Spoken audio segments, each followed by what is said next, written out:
Good morning, welcome to Girls News. Today we have a special guest that are going to talk about minority groups. Thank you, Gian, for the presentation. We are experts from Tecnológico de Monterrey, and we are going to talk about the ethnic groups that are here in Mexico. My name is Maria Jose, and I'm going to talk about the Otomis. Did you know that the Otomis is one of the most important ethnic groups here in Mexico? They have approximately 600,000 population here. They are near to Michoacán and Guanajuato, but they also in Tlaxcala. Historians doesn't have a lot of information of this ethnic group because they are so close to other civilizations. One example of this is when I went to Guanajuato one year, I saw an old lady selling beautiful handmade dolls, but she was so close, she doesn't talk to anyone, and I know that she was Otomi because the way she dressed. She wasn't selling a lot of dolls because she was so close and she didn't talk with anyone. But anyway, Otomis has this Cali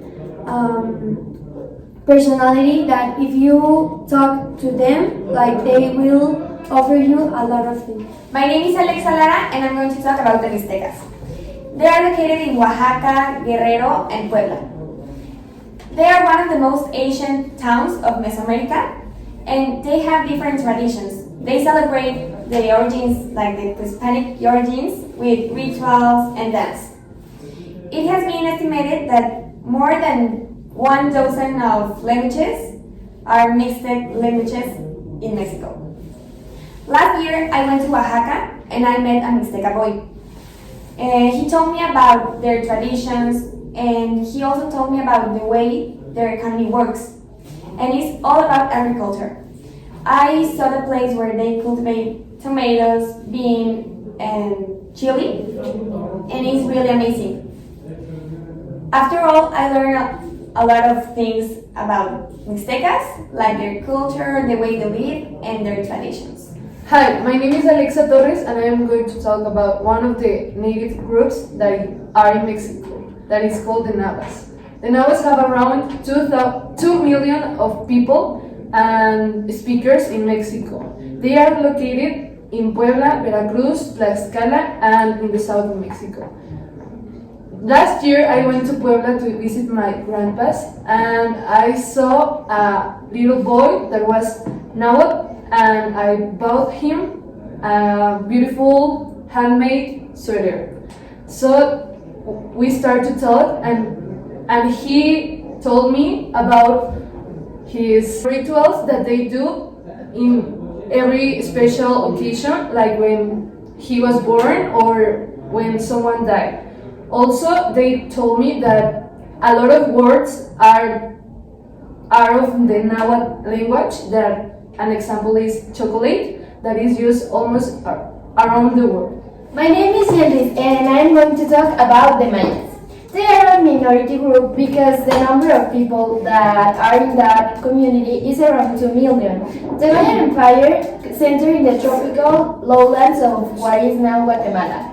They reached the peak of its power and influence around the 6th century. The Maya excelled at agriculture, pottery, calendar making, mathematics, and architecture. They established in south of Mexico, Guatemala, and Honduras territory. One day, I went to Quintana Roo and I met a Maya man who was giving a show in the hotel that I was staying.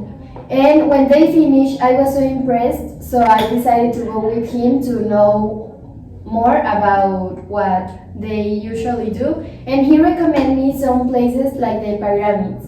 The next day I went with my parents to the pyramids and I was so impressed because of the food, the agriculture, and the music.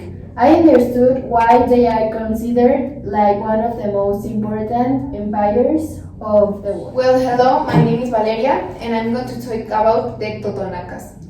The Totonacas is a civilization in Mesoamerica that most of the people are indigenous, and the people who live there are mainly in the state of Veracruz and in the northern of Puebla. The influence of the Totonacas expanded to the west. The Totonacas ate a large amount of fruit, like zapotes, guavas, papaya, bananas, and avocados.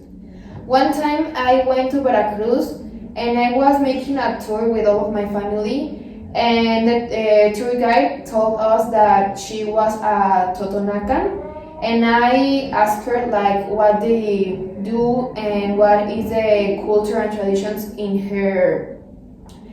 that culture. And I was very impressed because they are still living in the past, and I think that is very very cool, because all of us are only focused and we are what is going to happen. And This is all for today. Hope you like it, and just want to say you that let's valorate more these groups. Yes, because nowadays their human rights are not completely respected. And all these groups form the Mexican culture. We need to know that everyone needs respect and no one needs to be discriminated. thank you. Hope to see you the next time.